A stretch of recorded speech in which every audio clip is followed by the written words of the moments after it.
In today's video, I'm going to go over the 3 most valuable lessons I've learned building my SMMA business from the ground up at 18 years old. So let's get into it. What's going on, everybody?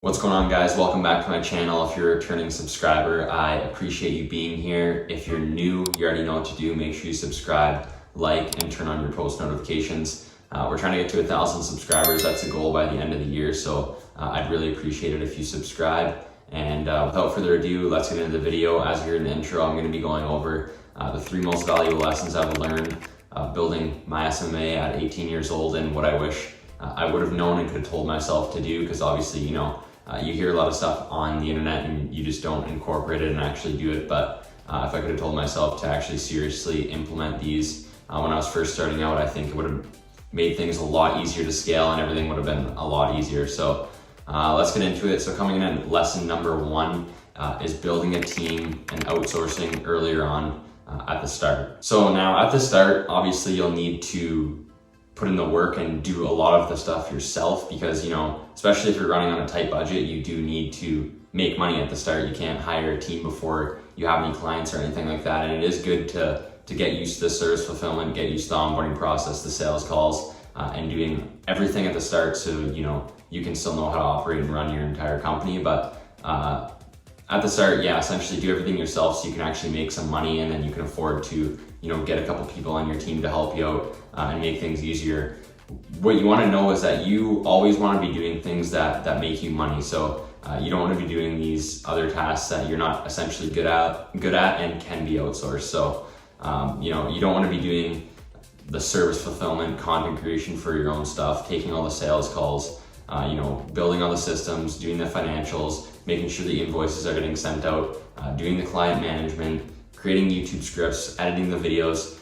Later on down the road, you don't want to be doing all that. It's a waste of time. You want to be able to scale your agency. You won't be able to take on new clients because you're going to be so focused on doing what you're doing. Your day is going to be extremely busy. At the start, obviously, you do this yourself for a little bit so you can actually make some money, so you can afford to take on some new people. Now, I'm not saying, you know, you need to hire a team of 50 people to work for you.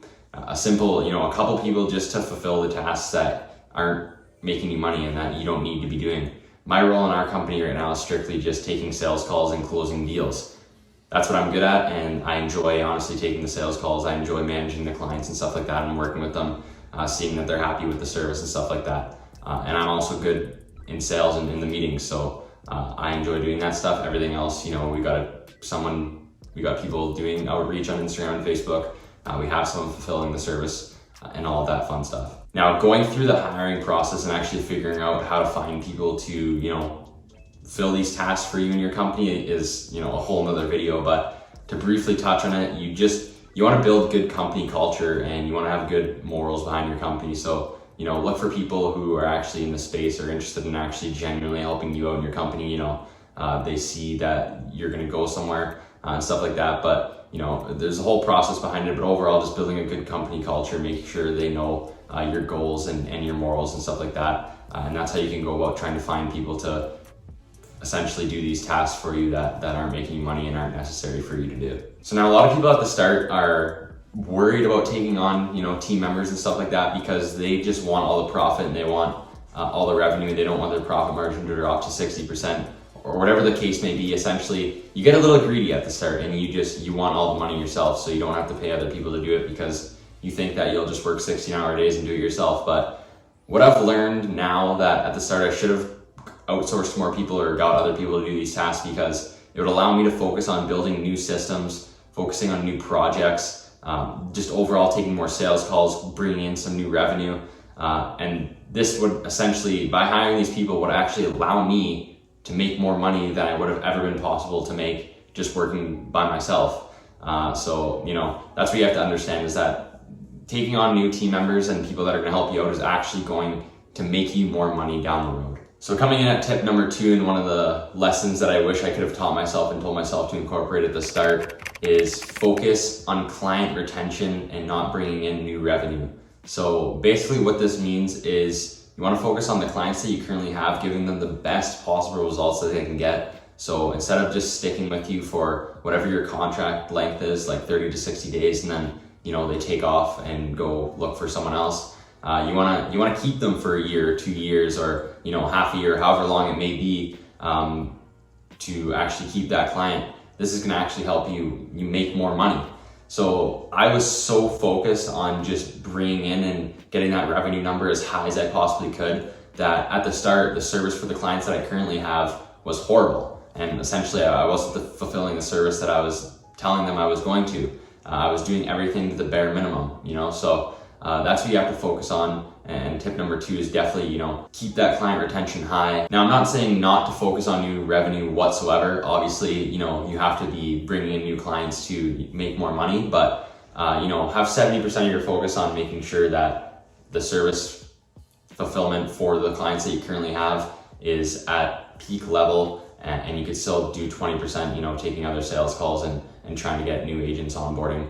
And all that fun stuff. So what this entails in keeping a client for actually long-term is you want to make sure that you have an effective and an efficient onboarding process. So whether it's 7 to 10 days, you want to make sure that you're getting all the essential information. Everything's quick and fast and easy for them, getting access to their ad account, stuff like that. You want everything to be super easy and super smooth for them so they don't get any, false sense of security, like you guys don't know what you're doing, this is your first time onboarding me and stuff like that. So make sure that process is super smooth and it goes over really easy with them. What you also want to make sure you're doing is you're never late to reports, you're never late to meetings, you're always quick at answering to the client. Obviously there's some times where, you're not going to answer them in the first 5 seconds of the texting you, but they should never have to ask for a report. Those should always be sent and just waiting for them to open in their inbox. If they ever need to get on a call, you'll always be open to getting on a call with them, helping them out, and overall just fulfilling the service to 110% best of your capabilities. So just making sure you give them the best possible time,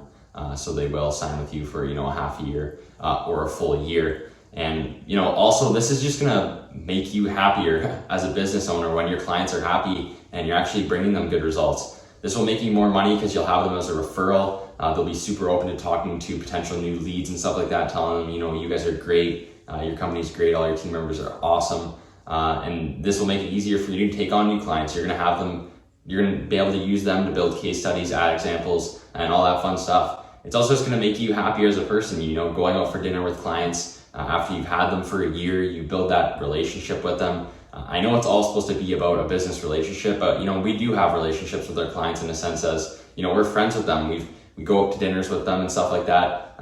That's the fun part. When you do actually fulfill a successful service, you build a friendly relationship with your clients. So coming in at tip number 3, and the lessons that I wish I could have told myself, is build a system for everything in your agency. So basically what this means is you want to have a system in place for, communications, payment, fulfillment, outreach, client management, and all that, and everything. Basically, there should be a system for everything, and this will make running your agency a lot easier. The faster you figure out how to build these systems and what these systems are about, the more money you'll be able to make, the faster you'll be able to scale your agency, the lower your stress levels will be, and everything's just going to be a hell of a lot more simple. Someone should be able to come into your company right now as CEO, buy it out for whatever it may be, and they should be able to easily run it and just learn as they go. That's what I like to tell everyone, is that someone should be able to come in and essentially just let the company run by itself and have bare minimal knowledge about running a social media marketing agency. So, if someone can't come into your agency right now and everything can't run on its own and everything's automated, then you're doing something wrong. Everything should be automated, and there's got to be a system for everything. It just makes life a lot easier. Obviously, there's certain things you can't just automate, getting in a meeting and taking a sales call. That's something you have to get to do. That's not something that you could possibly just build a system for. But yeah, automate and learn systems and build systems for your company. This will also allow you to just take a mental break. If you want to go away, you want to go on vacation, you want to just take the week off and stuff like that, you can. It gets really stressful when you're doing everything else and you have no systems and everything is relying on you to do everything. So, it is nice when you have these systems in place. You can go on vacation and not worry, take 3 days off, take a day off, and it essentially won't matter. Thanks for watching, guys. Hopefully this helped you, and don't make the same mistakes I did, please. I know I watch similar YouTube videos like this. It's very cliche, but if you actually do this stuff at the start, you're going to be a lot better off. I appreciate you being here. If you're new, please subscribe, please like, please turn on your post notifications. We're trying to get to 1,000 subscribers by the end of 2022. If you're still here by the end of this video and you still want some more guidance on how to start an agency, this summer, like last summer, I do one-on-one coaching and mentoring. So I'm looking for 2 more students to work with me for 8 to 12 weeks this summer. I'm gonna help build and scale your very own agency. I guarantee that you get clients, or else I keep working with you. So if this is something you're interested in, you can click the one-on-one coaching call link in the description and book a call with me. It costs $20 because I'm trying to filter out the people who aren't serious about this. I'm literally only looking for people who are extremely motivated and determined and willing to put in the work to actually make this successful. That's why I'm only taking 5 people on this summer to work directly with me one-on-one. So if this is something that you're actually interested in, book a coaching call with me, and looking forward to speaking with you. Make sure you subscribe, and I'll see you in the next one. Peace.